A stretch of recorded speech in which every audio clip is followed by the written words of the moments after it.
ಸಿರಿಯಾವನ್ನು ನಿರ್ದಾಕ್ಷಿಣ್ಯವಾಗಿ ಆಳ್ವಿಕೆ ಮಾಡ್ಕೊಂಡು ಬಂದಿದ್ದರು. ಸುಮಾರು 13 ವರ್ಷಗಳಿಂದ ನಡೀತಾ ಇದ್ದ ಯುದ್ಧ ಕೇವಲ 13 ದಿನಗಳಲ್ಲೇ ಅಂತ್ಯ ಕಂಡುಬಿಟ್ಟಿದೆ. ಸಿರಿಯಾದಲ್ಲಿನ ಬಹುತೇಕ ಜೈಲುಗಳ ಬಾಗಿಲುಗಳು ಓಪನ್ ಆಗಿದ್ದಾವೆ. ಅತಿ ಭಯಾನಕ ಜೈಲು ಅಂದರೆ ಅದು ಡಮಾಸ್ಕಸ್ ಬಳಿ ಇದ್ದ ಸೈದ್ನಾಯ ಜೈಲು. ಇದನ್ನು ಮಾನವರ ಕಸಾಯಿಖಾನೆಯಾಗಿತ್ತು ಅಂತ ಹೇಳ್ತಾರೆ. ಸರ್ವಾಧಿಕಾರಿಯಾಗಿದ್ದ ಬಶರ್ ಅಲ್ ಅಸದ್ ಪಲಾಯನ ಮಾಡೋದ್ರೊಂದಿಗೆ ಸಿರಿಯಾ ಸರ್ವಾಧಿಕಾರದಿಂದ ಮುಕ್ತವಾಗಿದೆ. ತ್ರಿವರ್ಣ ಸ್ಪೆಷಲ್ಗೆ ಸ್ವಾಗತ. ನಾನು ಉಮರ್ ಫಾರೂಕ್. ಇವತ್ತಿನ ಎಪಿಸೋಡ್ನಲ್ಲಿ ಸಿರಿಯಾದಲ್ಲಿನ ಸರ್ವಾಧಿಕಾರ ಮತ್ತು ಅಲ್ಲಿನ ಸರ್ವಾಧಿಕಾರಿಗಳು ಜನರಿಗೆ ಹೇಗೆಲ್ಲ ತೊಂದರೆ ಕೊಟ್ಟಿದ್ರು, ಅಲ್ಲಿದ್ದ ಭಯಾನಕ ಜೈಲುಗಳು ಹೇಗಿದ್ವು ಅನ್ನೋದನ್ನು ನೋಡ್ತಾ ಹೋಗೋಣ. ಸಿರಿಯಾ ವಿಮೋಚನೆಗೊಂಡಿದ್ದು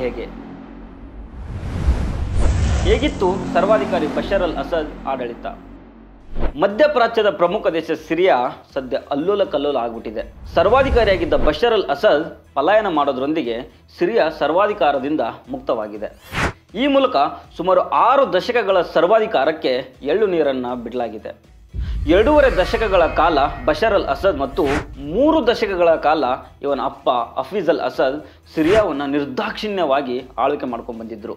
2011ರಲ್ಲಿ ಪ್ರಜಾಪ್ರಭುತ್ವವನ್ನು ಸ್ಥಾಪನೆ ಮಾಡೋದಾಗಿ ಹೇಳ್ಕೊಂಡಿದ್ದ FSA ಅಂದರೆ ಫ್ರೀ ಸಿರಿಯನ್ ಆರ್ಮಿ ಸಿರಿಯಾ ರಾಜಧಾನಿ ಡಮಾಸ್ಕಸ್ ಮೇಲೆ ದಾಳಿ ಮಾಡೋದ್ರೊಂದಿಗೆ ಅಧಿಕೃತವಾಗಿ ಸರ್ವಾಧಿಕಾರಕ್ಕೆ ಅಂತ್ಯವನ್ನು ಆಡಿದೆ. 2011ರಲ್ಲಿ ಹುಟ್ಕೊಂಡಿದ್ದ ಫ್ರೀ ಸಿರಿಯನ್ ಆರ್ಮಿ ಅವತ್ತಿನಿಂದಲೇ ಬಶರ್ ವಿರುದ್ಧ ಯುದ್ಧ ಸಾರಿತ್ತು. ಅಂದಿನಿಂದ ಆರಂಭವಾಗಿದ್ದ ಯುದ್ಧ ಅಂದರೆ ಸುಮಾರು 13 ವರ್ಷಗಳಿಂದ ನಡೀತಾ ಇದ್ದ ಯುದ್ಧ ಕೇವಲ 13 ದಿನಗಳಲ್ಲೇ ಅಂತ್ಯ ಕಂಡುಬಿಟ್ಟಿದೆ. ನವೆಂಬರ್ ಕೊನೆಯ ತಿಂಗಳಲ್ಲಿ ಆಕ್ಟಿವ್ ಆಗಿದ್ದ ಫ್ರೀ ಸಿರಿಯನ್ ಆರ್ಮಿ ಡಿಸೆಂಬರ್ ಮೊದಲ ವಾರದಲ್ಲೇ ಪೂರ್ತಿ ಸಿರಿಯಾ ದೇಶವನ್ನು ವಶಪಡಿಸಿಕೊಂಡಿದೆ. ಬಶರ್ ಅಲ್ ಅಸದ್ನನ್ನು ದೇಶ ಬಿಟ್ಟೇ ಓಡಿಸ್ಬಿಟ್ಟಿದೆ. ಆದರೆ 2.5 ದಶಕಗಳ ಕಾಲ ಸಿರಿಯಾವನ್ನು ಆಳಿದ ಬಶರ್ ಆಡಳಿತ ಯಾವ ಹಿಟ್ಲರ್ನ ಆಡಳಿತಕ್ಕೂ ಕಮ್ಮಿ ಏನಿರಲಿಲ್ಲ. ಇದೀಗ ಒಂದೊಂದೇ ಭಯಾನಕ ಕಥೆಗಳು ಹೊರಗೆ ಬೀಳ್ತಾ ಇದ್ದಾವೆ. ಅದರಲ್ಲಿ ಪ್ರಮುಖವಾಗಿ ಚರ್ಚೆ ಆಗ್ತಾ ಇರೋದು ಸಿರಿಯಾದಲ್ಲಿನ ಭಯಾನಕ ಜೈಲುಗಳು. ಬಶರ್ ಅಲ್ ಅಸದ್ ದೇಶದಿಂದ ಪಲಾಯನವಾಗಿ ರಷ್ಯಾದಲ್ಲಿ ಆಶ್ರಯವನ್ನು ಪಡ್ಕೊಂಡಿದ್ದಾನೆ. ಆದರೆ ಇವನು ಓಡಿ ಹೋಗೋದಕ್ಕೆ ಸಿರಿಯಾದಲ್ಲಿ ಸಂಭ್ರಮಾಚರಣೆಯನ್ನು ಮಾಡ್ತಾ ಇದ್ದಾರೆ. ಜೈಲಿನಿಂದ ಬಿಡುಗಡೆ ಆದವರಂತೂ ಕುಣಿದಾಡಿಕೊಂಡು ಓಡೋಡಿ ಬರ್ತಾ ಇದ್ದಾರೆ. ಸಿರಿಯಾದಲ್ಲಿನ ಬಹುತೇಕ ಜೈಲುಗಳ ಬಾಗಿಲುಗಳು ಓಪನ್ ಆಗಿದ್ದಾವೆ. ಈ ಹಿನ್ನೆಲೆಯಲ್ಲಿ ಆ ಜೈಲುಗಳಲ್ಲಿ ಬಶರ್ ಸರ್ವಾಧಿಕಾರಿಯಾಗಿ ತನ್ನ ದೇಶದ ಪ್ರಜೆಗಳ ಜೊತೆಗೆ ಹೇಗೆ ನಡ್ಕೊಂಡಿದ್ದ ಅನ್ನೋ ಒಂದೊಂದು ಸತ್ಯಗಳು ಹೊರಗೆ ಬರ್ತಿದ್ದಾವೆ. ಗ್ವಾಂಟನಮೋ ಜೈಲನ್ನು ಮೀರಿಸುತ್ತೆ ಸೈದ್ನಾಯ ಜೈಲು. ಮನುಷ್ಯರ ಕಸಾಯಿಖಾನೆ ಆಗಿದ್ದೇಗೆ ಸೈದ್ನಾಯ ಜೈಲು. ಸಿರಿಯಾದಲ್ಲಿ ತನ್ನ ಆಡಳಿತದ ವಿರುದ್ಧ ಯಾರೆಲ್ಲ ಭಿನ್ನಾಭಿಪ್ರಾಯಗಳನ್ನು ವ್ಯಕ್ತಪಡಿಸ್ತಾರೋ ಅವರನ್ನೆಲ್ಲ ಹತ್ತಿಕ್ಕೋದಿಕ್ಕೆ 1970ರಿಂದ ಜೈಲು ವ್ಯವಸ್ಥೆಯನ್ನು ಹಫೀಜ್ ಅಲ್ ಅಸದ್ ತಗೊಂಡು ಬರ್ತಾನೆ. ಶಿಕ್ಷೆ ಮಾಡಿದವರಿಗೆ ಮನಪರಿವರ್ತನೆ ಮಾಡಿದ್ದಕ್ಕಿಂತ ಧನಿಗಳನ್ನು ಹತ್ತಿಕ್ಕೋ ಸಾಧನಗಳಾಗಿ ಜೈಲುಗಳು ಇಲ್ಲಿ ಕೆಲಸ ಮಾಡ್ತಾ ಇರ್ತವೆ. ಸಿರಿಯಾ ರಾಜಧಾನಿ ಡಮಾಸ್ಕಸ್, ಟಾರ್ಟಸ್ ಸೇರಿದಂತೆ ಇನ್ನಿತರ ಸಣ್ಣ ಪುಟ್ಟ ನಗರಗಳಲ್ಲಿ ಜೈಲುಗಳನ್ನು ತೆಗೆದು ಸಾವಿರಾರು ಜನರನ್ನು ಕೂಡಿ ಹಾಕಲಾಗಿತ್ತು. ಇವುಗಳಲ್ಲಿ ಅತಿ ಭಯಾನಕ ಜೈಲು ಅಂದರೆ ಅದು ಡಮಾಸ್ಕಸ್ ಬಳಿ ಇದ್ದ ಸೈದ್ನಾಯ ಜೈಲು. ಇದನ್ನು 1987ರಲ್ಲಿ ಆರಂಭ ಮಾಡಲಾಗುತ್ತೆ. ಇದು ಎಷ್ಟರ ಮಟ್ಟಿಗೆ ಭಯಾನಕ ಆಗಿತ್ತಂದರೆ ಇದನ್ನು ಮಾನವರ ಕಸಾಯಿಖಾನೆಯಾಗಿತ್ತು ಅಂತ ಹೇಳ್ತಾರೆ. ಕಸಾಯಿಖಾನೆ ಅಂದರೆ ಅರ್ಥ ಮಾಡ್ಕೊಳ್ಳಿ, ಇಲ್ಲಿ ಪ್ರಾಣಿಗಳನ್ನು ಕತ್ತರಿಸಿದ ಹಾಗೆ ಈ ಸೈದ್ನಾಯ ಜೈಲಲ್ಲಿ ಮನುಷ್ಯರನ್ನು ಏನು ಮಾಡಿರ್ಬೋದು ಅಂತ. ಇದನ್ನೆಲ್ಲ ಮುಂದೆ ಒಂದೊಂದಾಗೆ ವಿವರಿಸ್ತಾ ಹೋಗ್ತೀನಿ. ಸೈದ್ನಾಯ ಅಂಡರ್ಗ್ರೌಂಡ್ನಲ್ಲಿ ನಡೀತಾ ಇತ್ತು ನರಮೇಧ. ಬಶರ್ ಅಲ್ ಅಸದ್ ದೇಶ ಬಿಟ್ಟು ಓಡಿ ಹೋಗ್ತಾ ಇದ್ದಂತೆ ಸೈದ್ನಾಯ ಜೈಲಿನ ಗೇಟನ್ನು ತೆರೆದು 3500 ಕೈದಿಗಳನ್ನು ಬಿಡುಗಡೆ ಮಾಡಲಾಗಿದೆ. ಈಗ ಸೈದ್ನಾಯ ಜೈಲಿನ ಸ್ಟ್ರಕ್ಚರ್ ಹೇಳ್ಬಿಡ್ತೀನಿ ಕೇಳಿ. ಇದು ಎಲ್ಲ ಜೈಲುಗಳಂತೆ ನೆಲದ ಮೇಲಿರೋ ಜೈಲಲ್ಲ, ಇದೊಂದು ಅಂಡರ್ಗ್ರೌಂಡ್ ಜೈಲು. ಬರೀ ಒಂದೇ ಒಂದು ಅಂಡರ್ಗ್ರೌಂಡ್ ಅಲ್ಲ, ಲೇಯರ್ಗಳ ಲೆಕ್ಕದಲ್ಲಿ ಸುಮಾರು 7-8 ಲೇಯರ್ಗಳ ಅಂಡರ್ಗ್ರೌಂಡ್ ಇದೆ. ಇದರಲ್ಲಿ ಕೈದಿಗಳನ್ನು ತುಂಬಲಾಗುತ್ತೆ. ಈಗ ಬಿಡುಗಡೆ ಆಗಿರೋ 3500 ಜನ ಮೇಲಿನ ಲೇಯರ್ನಲ್ಲಿ ಇದ್ದವರು. ಒಳಗೆ ಹೋದಂತೆ ಯಾವುದೋ ಒಂದು ಭೂಗತ ಪ್ರಪಂಚದೊಳಗೆ ಹೋದಂತೆ ಆಗ್ತದೆ. ಅಷ್ಟೊಂದು ಭೀಕರ ಭಯಾನಕ ಇದು. ಬಶರ್ ಓಡಿ ಹೋದ್ಮೇಲೆ ಇದರಲ್ಲಿದ್ದ 2 ಗೇಟ್ಗಳನ್ನು ತೆಗೆಯೋದಕ್ಕೆ ಅಲ್ಲಿದ್ದವರೆಲ್ಲ ಒದ್ದಾಡಿ ಹೋಗ್ಬಿಟ್ಟಿದ್ದಾರೆ. ಪ್ರಪಂಚದಲ್ಲಿರೋ ಪ್ರಖ್ಯಾತ ತಜ್ಞರನ್ನು ಕರೆಸಿ ಎಕ್ಸಿಕ್ಯೂಷನ್ ಚೇಂಬರ್ ಆಗಿ ಬಳಸ್ಕೊಳ್ತಿದ್ದ ರೆಡ್ ಸೆಕ್ಷನನ್ನು ಓಪನ್ ಮಾಡ್ತಾರೆ. ಇಲ್ಲಿ ಮರಣ ದಂಡನೆಗೆ ಗುರಿಯಾಗಿದ್ದ 100ಕ್ಕೂ ಹೆಚ್ಚು ಕೈದಿಗಳನ್ನು ಕೂಡಿ ಹಾಕಿರ್ತಾರೆ. ಈ ರೆಡ್ ಸೆಕ್ಷನ್ಗೆ ಹಾಕಿದವರು ಹೇಗಾಗಿರ್ತಾರಂದರೆ ಅವ್ರಿಗೆ ಬೆಳಕನ್ನು ನೋಡಿದ್ರೇ ಭಯ ಆಗ್ತಾ ಇರುತ್ತೆ. ನಾರ್ಮಲ್ ಆಗಿರೋ ಮನುಷ್ಯರು ಇವ್ರ ಕಣ್ಣಿಗೆ ಒಂಥರ ಕಾಣಿಸ್ತಾ ಇರ್ತಾರೆ. ಈ ರೀತಿಯಾಗಿ ಮಾನಸಿಕವಾಗಿಯೂ ಈ ಜೈಲುಗಳು ಕೈದಿಗಳನ್ನು ಹಿಂಡಿ ಹಿಪ್ಪೆ ಮಾಡಿಬಿಡ್ತವೆ. ಇದಿಷ್ಟೇ ಅಲ್ಲದೆ ಇನ್ನು ಮುಂದೆ ಈ ಜೈಲಿನಲ್ಲಿ ಕೈದಿಗಳಿಗೆ ಅದೆಂಥ ಶಿಕ್ಷೆ ನೀಡ್ತಾರೆ ಅನ್ನೋದನ್ನು ನಾನು ಹೇಳ್ತೀನಲ್ಲ, ಅದನ್ನು ಕೇಳಿದರೆ ನಿಮ್ಮ ಮೈ ನಡುಗಿ ಹೋಗ್ಬಿಡುತ್ತೆ.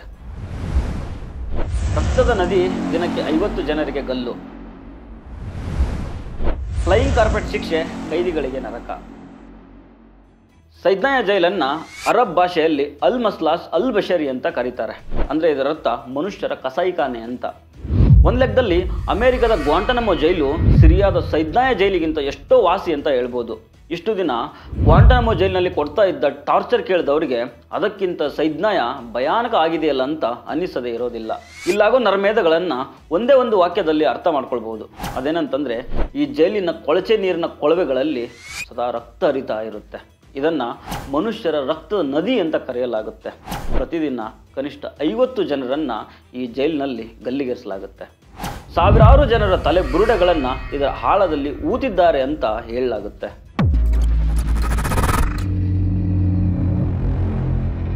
ಸೈದ್ನಾಯ ಜೈಲಿನ ಒಳಗಡೆನೆ ಕೈದಿಗಳನ್ನು ಮಣ್ಣು ಮಾಡೋದಕ್ಕೆ ಸಪರೇಟಾಗಿ ಒಂದು ಸ್ಮಶಾನವನ್ನು ಮಾಡಿದ್ದಾರೆ. ಇಲ್ಲಿ 2011ರಿಂದ 2015ರ ನಡುವೆ ಕೇವಲ 4 ವರ್ಷಗಳ ಅವಧಿಯಲ್ಲಿ 13,000 ಕೈದಿಗಳನ್ನು ಕತ್ತು ಹಿಸುಕಿ ಕೊಲೆ ಮಾಡಲಾಗಿದೆ. 2017ರಲ್ಲಿ ಸಿರಿಯಾ ಸರ್ಕಾರ ತನ್ನ ಯುದ್ಧಾಪರಾಧದ ಸಾಕ್ಷಿಗಳನ್ನು ಅಳಿಸೋದಕ್ಕೆ ಸಾವಿರಾರು ಜನರನ್ನು ಜೀವಂತವಾಗಿ ಸುಟ್ಟು ಹಾಕಿಬಿಡುತ್ತೆ. ಈ ಜೈಲಿನಲ್ಲಿ ಕೈದಿಗಳಿಗೆ ಊಟ ನೀರು ಸಿಗೋದು ಯಾವತ್ತೋ ಒಂದು ದಿನ. ಇದರಿಂದಾಗಿ ತಮ್ಮ ಮೂತ್ರವನ್ನು ತಾವೇ ಕುಡ್ಕೊಂಡು ಜೀವ ಉಳಿಸ್ಕೊಳ್ಬೇಕಾದ ಪರಿಸ್ಥಿತಿ ಇಲ್ಲಿನ ಕೈದಿಗಳಿಗಿದೆ. ಇದೆಲ್ಲದರ ನಡುವೆ ಕೈದಿಗಳಿಗೆ ಕೈಗೆ ಸಿಕ್ಕಿದ್ದನ್ನು ತಗೊಂಡು, ಅಂದರೆ ಪೈಪು ರಾಡ್ಗಳನ್ನು ತಗೊಂಡು ಬಾಸುಂಡೆ ಬರೋ ರೀತಿ ಬಾರಿಸಲಾಗ್ತಿತ್ತು. ಗ್ವಾಂಟನಮೋ ಜೈಲನ್ನು ಮೀರಿಸುವಂಥ ಫ್ಲೈಯಿಂಗ್ ಕಾರ್ಪೆಟ್ ಅನ್ನೋ ಸಾಧನವನ್ನು ಬಳಸ್ಕೊಂಡು ಶಿಕ್ಷೆ ಕೊಡಲಾಗ್ತಿತ್ತು. ಈ ಫ್ಲೈಯಿಂಗ್ ಕಾರ್ಪೆಟ್ ಶಿಕ್ಷೆ ಹೇಗಿರುತ್ತೆ ಅಂತಂದರೆ, ಒಂದು ಕಬ್ಬಿಣ ಅಥವಾ ಕಟ್ಟಿಗೆದು ಒಂದು ಸಾಧನ ಇರುತ್ತೆ, ಮಂಚದ ಥರ. ಅದರ ಮೇಲೆ ಕೈದಿಗಳನ್ನು ಬೆಣ್ಣನ್ನು ಆ ಕಟ್ಟಿಗೆಗೆ ತಾಗಿಸಿ ಅಥವಾ ಆ ಮಂಚದ ಅಥವಾ ಆ ಕಬ್ಬಿಣದ ಮಂಚಕ್ಕೆ ತಾಗಿಸಿ ಮಲಗಿಸಿರ್ತಾರೆ. ಆಮೇಲೆ ಕಾಲುಗಳನ್ನು ಈ ರೀತಿಯಾಗಿ ಮಾಡಿಸ್ತಾರೆ. ಹಿಂಗೆ ಕೆಳಗಡೆ ಬೆನ್ನಿರುತ್ತೆ, ಅದರ ಮೇಲೆ ಕಾಲುಗಳು ಹಿಂಗೆ ಬರುತ್ತೆ. ಅದಾದಮೇಲೆ ಆ ಮೇಲ್ಗಡೆ ಒಂದು ಕಬ್ಬಿಣ ಅಥವಾ ಕಟ್ಟಿಗೆದು ಒಂದು ಸಾಧನ ಇರುತ್ತೆ, ಅದರಿಂದ ಪುಷ್ ಮಾಡ್ತಾರೆ ಮೇಲಿಂದ. ಆಗ ಆ ಸೊಂಟದ ಹತ್ರ ಅಥವಾ ಮೈ ಮೇಲಿದ್ದಂಥ ಎಲ್ಲ ಮೂಳೆಗಳು ಪುಡಿ ಆಗಿಬಿಡ್ತವೆ. ಇಂಥ ನರಹಿಂಸೆಯನ್ನು, ಚಿತ್ರಹಿಂಸೆಯನ್ನು ಕೊಡಲಾಗುತ್ತೆ. ಇಂಥ ದೊಡ್ಡ ನರಮೇಧ ಸದಾ ನಡೀತಾ ಇತ್ತು. ಇನ್ನೊಂದು ಕಡೆ ಭುಜ ನೆಲಕ್ಕೆ ಹತ್ಕೊಂಡಿರುತ್ತೆ, ಕಾಲುಗಳನ್ನ ಈ ರೀತಿಯಾಗಿ ಮಡಿಸಲಾಗುತ್ತೆ. ಇನ್ನೊಂದು ರೀತಿ ಶಿಕ್ಷೆ ಯಾವ ರೀತಿ ಇರುತ್ತೆ ಅಂದರೆ, ಹೊಟ್ಟೆ ಕೆಳಗಡೆ ಇರುತ್ತೆ, ಆಗ್ಲೂ ಕಾಲುಗಳನ್ನ ಉಲ್ಟಾ ಮೇಲಕ್ಕೆ ಎಳಿತಾರೆ. ಆವಾಗ ಆ ಕಾಲುಗಳ ಮೇಲಿಂದ ಆ ಕಟ್ಟಿಗೆ ಅಥವಾ ಕಬ್ಬಿಣದ ಸಾಧನವನ್ನು ಹಿಂಗಿಟ್ಟು ಪುಷ್ ಮಾಡ್ತಾರೆ. ಆಗ್ಲೂ ಮೂಳೆಗಳು ಪುಡಿಯಾಗಿರುತ್ತೆ. ಇದಕ್ಕೆ ಫ್ಲೈಯಿಂಗ್ ಕಾರ್ಪೆಟ್ ಶಿಕ್ಷೆ ಅಂತ ಹೇಳ್ತಾರೆ. ಇದನ್ನು ದಿನನಿತ್ಯ ಒಬ್ಬರಿಗಲ್ಲ ಒಬ್ಬರಿಗೆ ಈ ಸೈದ್ನಾಯ ಜೈಲಿನಲ್ಲಿ ಕೊಡಲಾಗ್ತಾ ಇರುತ್ತೆ. ಕುಟುಂಬಸ್ಥರ ಮುಂದೆ ಹೆಂಗಸರ ಮೇಲೆ ಅತ್ಯಾಚಾರ. ಈ ಸೈದ್ನಾಯ ಜೈಲಿನಲ್ಲಿ ಗಂಡಸರಿಗೆ ಎಷ್ಟು ಚಿತ್ರಹಿಂಸೆ ಕೊಡಲಾಗ್ತಿತ್ತೋ ಅದಕ್ಕಿಂತ 2-3 ಪಟ್ಟು ಹೆಂಗಸರಿಗೆ ಕೊಡಲಾಗ್ತಾ ಇತ್ತು. ಮುಖ್ಯವಾಗಿ ಮಹಿಳೆಯರನ್ನು ಮಾನಸಿಕವಾಗಿ ಕುಗ್ಗಿಸಲಾಗ್ತಿತ್ತು. ಇಲ್ಲಿ ಹೆಂಗಸರ ಮೇಲೆ ಮನ ಬಂದಂತೆ ಅತ್ಯಾಚಾರ ಮಾಡಲಾಗ್ತಾ ಇತ್ತು. ಅದು ಹೇಗೆ ಗೊತ್ತಾ? ಒಬ್ಬರ ಮೇಲೊಬ್ಬರು ಮುಗಿಬಿದ್ದು ಅತ್ಯಾಚಾರ ಮಾಡುವಾಗ ಆ ಹೆಂಗಸಿನ ಗಂಡನೋ, ತಂದೆನೋ, ಅಣ್ಣನೋ, ಮಗನೋ ಯಾರಾದರೂ ಆಗಲಿ, ಆಕೆ ಇಡೀ ಖಾನ್ದಾನ್ ರೇಪ್ ಮಾಡುವಾಗ ಕಣ್ಣು ಮುಂದೆ ಇರಬೇಕಿತ್ತು. ಇದಕ್ಕಿಂತ ದೊಡ್ಡ ಕ್ರೂರ ಹಿಂಸೆ ಇನ್ಯಾವುದಿದೆ ಹೇಳಿ?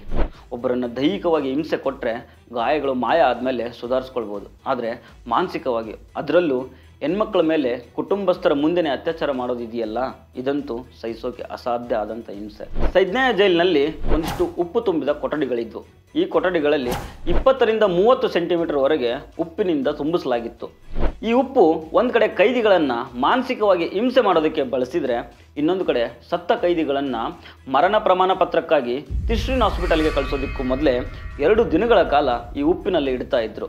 ನಂತರ ಆ ಡೆಡ್ ಬಾಡಿಗಳನ್ನು ಸಾಮೂಹಿಕವಾಗಿ ಸಮಾಧಿ ಮಾಡ್ತಾ ಇದ್ರು. ಹೀಗೆ ಸರ್ವಾಧಿಕಾರಿಯಾಗಿ ಬಶರ್ ಅಲ್ ಅಸದ್ ಮತ್ತು ಈತನ ಅಪ್ಪ ಹಫೀಜ್ ಅಲ್ ಅಸದ್ 35,000ಕ್ಕೂ ಹೆಚ್ಚು ಜನರನ್ನು ಸಾಯಿಸಿದ್ದಾರೆ ಅಂತ ಅಂದಾಜಿಸಲಾಗಿದೆ. ಒಟ್ಟಿನಲ್ಲಿ ಜನರ ಜೀವ ಎಣಿತಿದ್ದ ಸರ್ವಾಧಿಕಾರಿಯೇ ಇದೀಗ ದೇಶ ಬಿಟ್ಟು ಪರಾರಿಯಾಗಿದ್ದಾನೆ. ಇದರಿಂದಾಗಿ ಹೆಚ್ಚಿನ ಮುಕ್ತಿ ಸಿಕ್ಕಿದ್ದು ಭಯಾನಕ ಜೈಲಿನಲ್ಲಿ ಬಂದಿಯಾಗಿದ್ದ ರಾಜಕೀಯ ಕೈದಿಗಳಿಗೆ. ಇನ್ನುಳಿದಂತೆ ಇಡೀ ದೇಶವೇ ಸಂಭ್ರಮದಲ್ಲಿ ಮುಳುಗಿ ಎದ್ದಿದೆ. ಇದು ಇವತ್ತಿನ ಸ್ಪೆಷಲ್ ಸ್ಟೋರಿ. ಮತ್ತೆ ಭೇಟಿ ಆಗ್ತಿರೋಣ. ನಮಸ್ಕಾರ.